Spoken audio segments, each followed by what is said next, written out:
James, how are you today? I'm good, yeah, good. Busy day of promo, you were just saying? Busy day of promo as always, yeah. But that's good. If you're busy, it means it's going well, so yeah, I'm not going to complain. So you've got a new single out at the moment, Yeah. I Won't Let You Go. Tell us a bit about it. It's a simple song really about being there for someone, to support them when they need you. I wanted to write more of a universal song. It's not really just about a relationship, it could be about a friend, like about someone who's just close to you, basically, who's not doing very well, and you're kind of there for them. But it's a simple song. I wanted it to be epic, I wanted it to be, big sounding, a bit of the old school sound to it, but, just a simple message that carries the song across, really. It's already getting quite a lot of support and airplay and fans love it, so how's that for you? Yeah, amazing. Yeah, I was always worried about that one a lot more than the other two singles that are going to come out, because it's a lot slower. It's more, there's more of a link to my old stuff with this one than the next two. So I'm more excited about the next two because they're more different. But I'm so chuffed with how this one's gone, because I was worried it might not do so well because it was slower or something like that. So yeah, I'm absolutely stoked with how it's getting played on radio already. It's not even out. So. It's classic James Morrison, I would say, but slightly different. It's like it's an evolution rather than a revolution. It's just a different. It's the same as what I'm still me, but it's just a different version of it.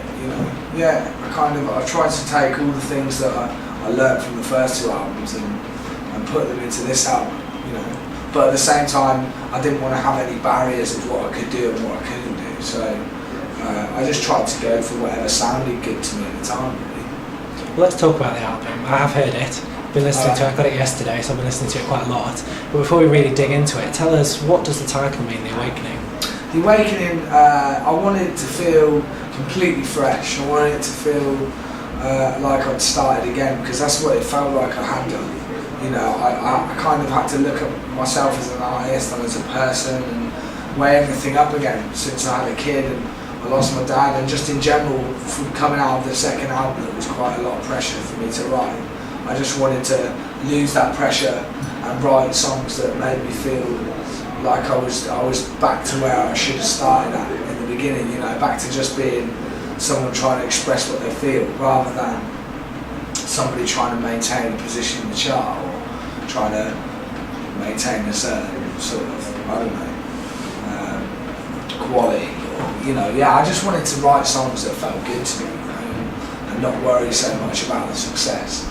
It was a lot more enjoyable to write this album. The Awakening, it's called The Awakening to me because it's me waking up as an artist and as a person.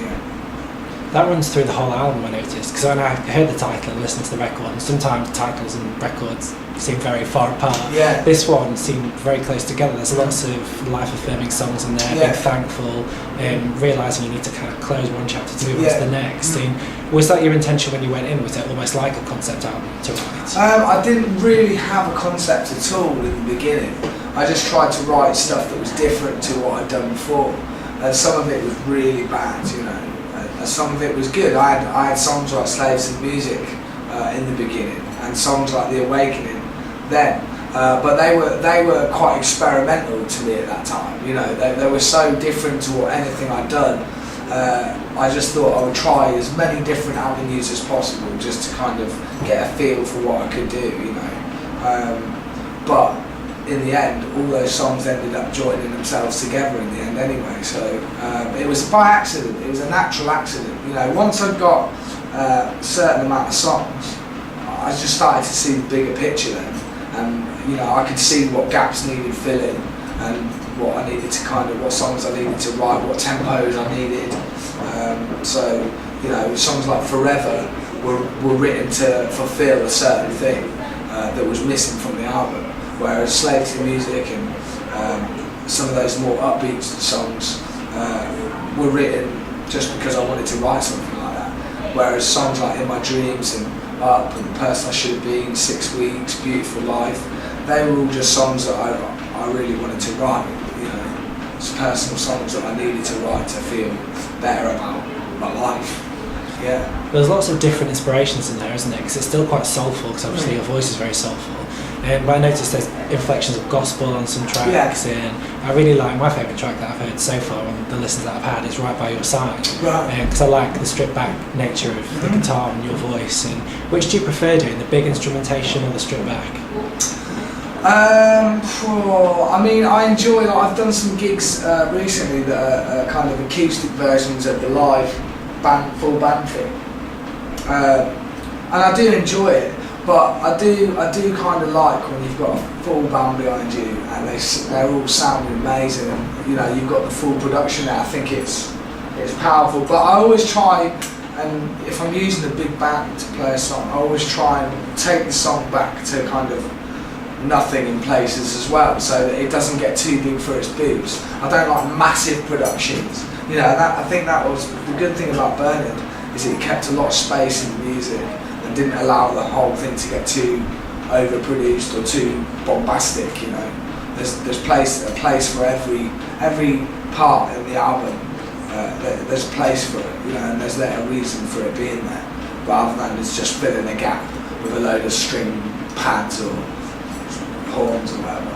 Was there any temptation to follow trends? A lot of people do that. They'll come out, it's like electro pop's doing well, let's record that kind of album. Do you feel that kind of pressure, or are you just so happy I'm not that clever. I'm not clever enough to write stuff that fits with trends. I just write what I write and hope that it will connect to people in a way, either the lyric or the melody, or whatever. I think, every now and again I'll try and write something that's sort of inspired by what's out at the time, but I will never try and sort of change myself to fit in with what's going on.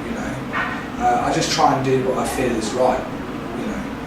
Because I think one of the biggest surprises on the album for me was the Jessie J duet, because Jessie J is known for, she's not particularly my cup of tea. I do find sometimes that she's a little bit over singing. I was a bit worried that she might drown you out on it, but you've actually got a very, very different performance from her on that track. How did that come about? It was just working with Jessie, making sure that she was comfortable for one.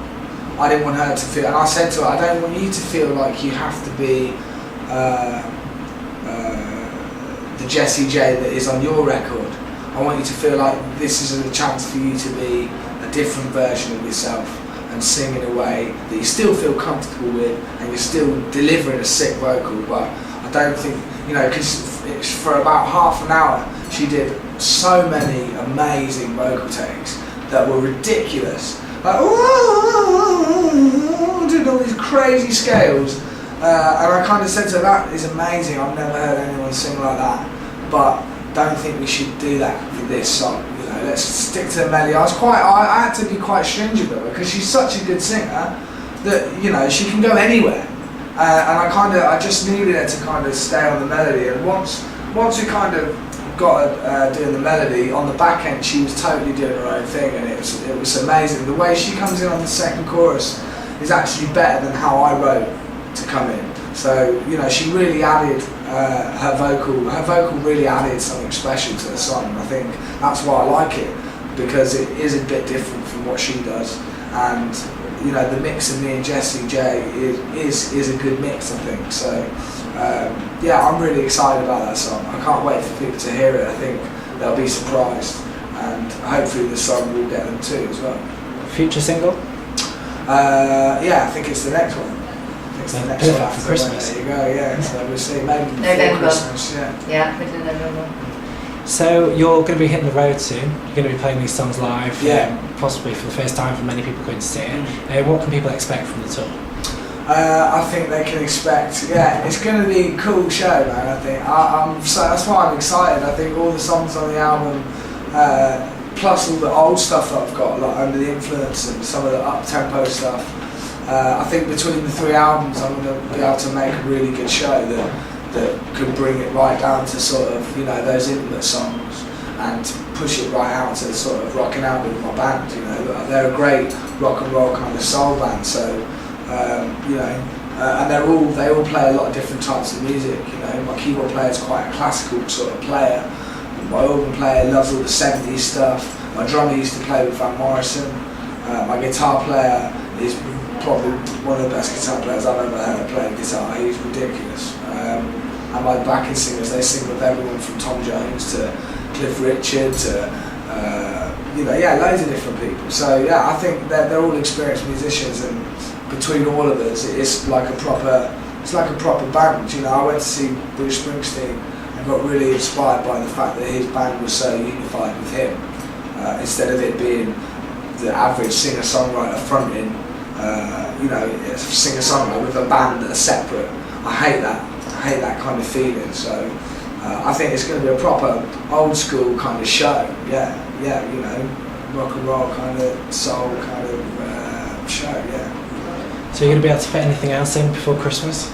I've got a tour in November, first week of November, starting in Wolverhampton on the 2nd, ending in London, Shepherd's Bush. You can go on the website, jamesmorrisonmusic.com. So yeah, I've got a tour to do, and then I've got some touring and gigs next year. So yeah, it's all pretty go, but it's all good. I'm really excited to be back and doing it again. So.